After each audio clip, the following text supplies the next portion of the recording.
Obi-Wan Kenobi has gotten his star on the Hollywood Walk of Fame. Ewan McGregor received a star on the Hollywood Walk of Fame today in a ceremony featuring longtime friends and collaborators Mike Mills and Hayden Christensen.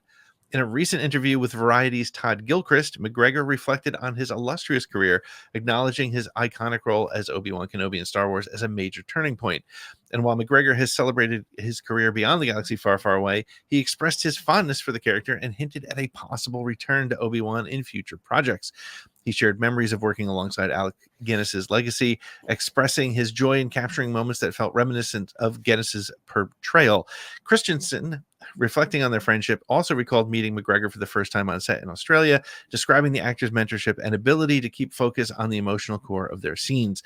McGregor ended the interview with gratitude, humbly remarking on the significance of receiving a star on the Walk of Fame and how it might inspire others in the industry who he feels deserving of the accolade.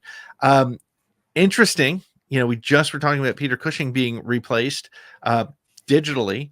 They obviously, Alec Guinness could never play a 18-year-old Obi-Wan Kenobi. Right. But here's a situation where not only did it work, he is Obi-Wan Kenobi for many people.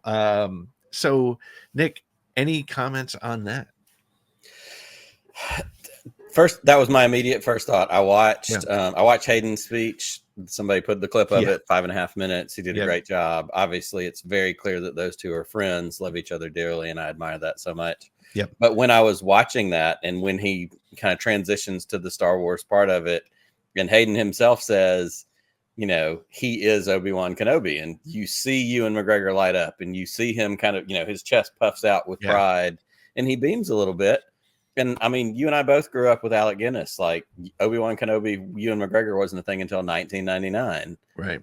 But if if I'm playing word association and you say Ewan McGregor, I'm right there at saying Obi-Wan Kenobi, right next to a couple of other just key things as an actor. I think on the Hollywood star part, he's absolutely deserving of this. He has done so many different things. My wife loves Moulin Rouge. It's one of her favorite movies. We watch it, at least once a year.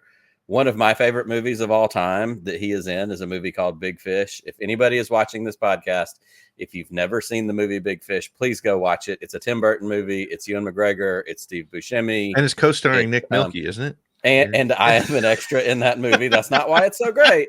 It is truly a fantastic movie. And it was shot here in Alabama where I live. But it's such a fun story. It's really clever. It's very Tim Burton in such the best way. But there's also, if you've never watched it I think it's on Apple TV still, the Long Way series. Ewan McGregor and his best friend ride motorcycles literally around the world.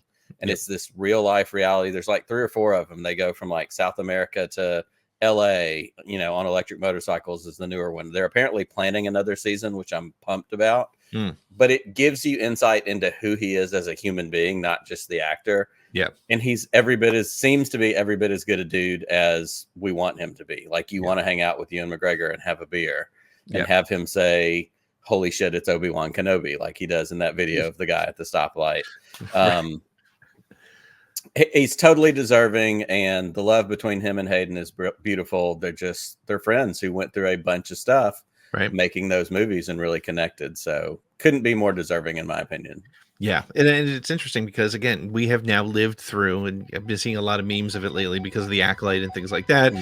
We've gone through the prequels and we've gone through that sort of thing. And let's be honest, people did not love those movies. And that is probably part of the thing that brought them closer together.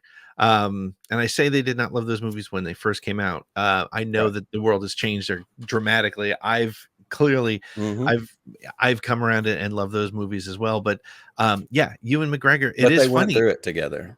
Correct. Right. So they've gone through that ringer, and they'll be sort of tied to that forever. And they've gotten to come back around. And I'm sorry to interrupt, but like seeing the stuff at Celebration Europe that we didn't get to go to last year, the year before, Hayden being out on stage. We heard about it at Anaheim because Kenobi had come out, and Ewan comes out there then and says, we're doing this. He even said himself, I was turned off for a while, but the outpouring of fans that said, we want you back, we want more.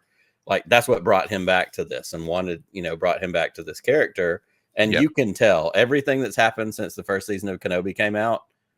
He's amped and totally down for it. If they called him tomorrow, he'd do it. And here's my hot take. If we're doing hot takes tonight, Yep. we get an Obi-Wan season 2 before we get an Acolyte, before we I think we're closer to that than we are anything else new. Like, I think that's in the works. That's my underlying theory. You know what? I don't disagree with you at all. And I think it's more than possible. I think, again, it's very similar to anytime any one of these actors has said, no, I'd be open to it, but nothing's happening. I think they'll get there. And I think, honestly, and I think what we've seen lately with the Acolyte, which was brand new content all the way around. An era nobody really know. I mean, an era not a lot of people really. Ewan McGregor, Obi-Wan Kenobi, that character, that actor is the great equalizer. It's the one that, even if you didn't super love the first Obi-Wan Kenobi series, it has the ability to be the most accessible, user-friendly, money-making opportunity for Disney Star Wars to say, this is where we're going to direct some dollars, and it's gonna get, everything gets crapped on. It doesn't matter what it is. You can make the most perfect, Quentin Tarantino murder stormtrooper movie that everybody thinks they want. There's still going to be something wrong with it, and nobody wants that. But my point is, I think this has, the potential for a second Obi-Wan Kenobi series is the safest money that I think Disney could spend here in a not too distant future.